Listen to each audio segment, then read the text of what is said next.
Since his skeleton was so nicely cleaned by the domestic beetles, Dr. Carrington's bones will soon be hanging on display in the Leyendecker Museum. Yvette Delacroix died plastered. Her remarkably lifelike statue now lives on in the Old Masters Gallery of the Leyendecker Museum. Her memory lives on in the minds of all she touched. Her sculpture is attributed to Ryan O'Reilly, 1926. Pleased by your success at finding his Dagger of Amon Ra and his murderer, Dr. Pippin Carter now rests in peace. Pippin Carter's body was transported to Egypt by his cousin and now occupies a place of archaeological honor in the Temple of Amon Ra in the Valley of the Kings. Due to your success at recovering the Dagger of Amon Ra and finding the murderer, Wolf Heimlich continued as Chief of Security at the Leyendecker Museum. 2 months later, he was married to Dr. Olympia Miklos. 2 years after they were married, Wolf and Olympia had a child they named Morgana Wolf Heimlich. Having died in the course of this story, Watney Little's life of crime came to an abrupt end. As he was not a nice man, nobody missed him. Due to your success at recovering the Dagger of Amon Ra and finding the murderer, Dr. Olympia Miklos married Wolf Heimlich, who continued as Chief of Security at the Leyendecker Museum. 2 years after they were married, Wolf and Olympia had a child they named Morgana Wolf Heimlich. As fond as he was of the Leyendecker, Ernie Leech noted in his will that he wanted his body donated to the museum. His body now resides in numerous small jars of alcohol, which will be placed on display in the new Hall of Internal Biology, adjacent to the Hall of Late Mammals.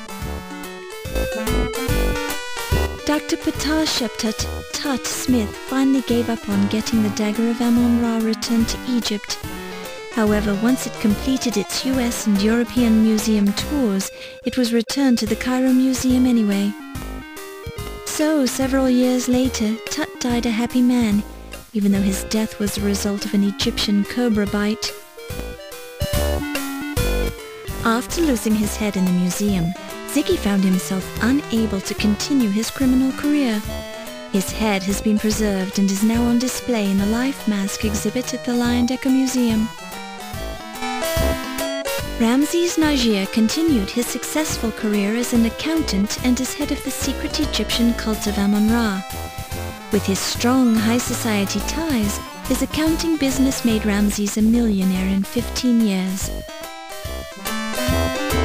Having died from a snake bite, the Countess Lavinia Waldorf Carleton did not live long enough to inherit any money from her last husband, Sterling. Thoroughly impressed by your success as a reporter, your editor Sam Augustini nominated you for a Pulitzer Prize and was present when you received your Citation of Valor from the police department. Sam retired 10 years later to become a gentleman cabbage farmer, fulfilling a secret lifelong dream. Pleased at your success, Crodfoller T. Rhubarb was happy to become your assistant at the New York Daily Register News Tribune. Henri Lamour, the coroner, continued his successful career studying dead bodies for the next 50 years, finally retiring in 1976 to tour with a rock band, the Ungrateful Dead. Low Fat continued in the laundry business, eventually opening a chain of low-fat Chinese laundries across the country and becoming a millionaire in the process. Former Detective Ryan Hanrahan O'Reilly was sentenced to 60 years in a state penitentiary. Having been a cop, O'Reilly found it hard to make friends in prison. After your successful completion of the museum assignment, you started dating Steve Dorian.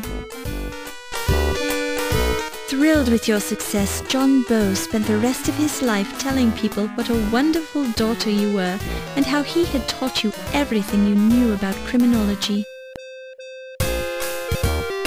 After your recovery of the Dagger of Amon Ra, it went back on display at the Leyendecker Museum.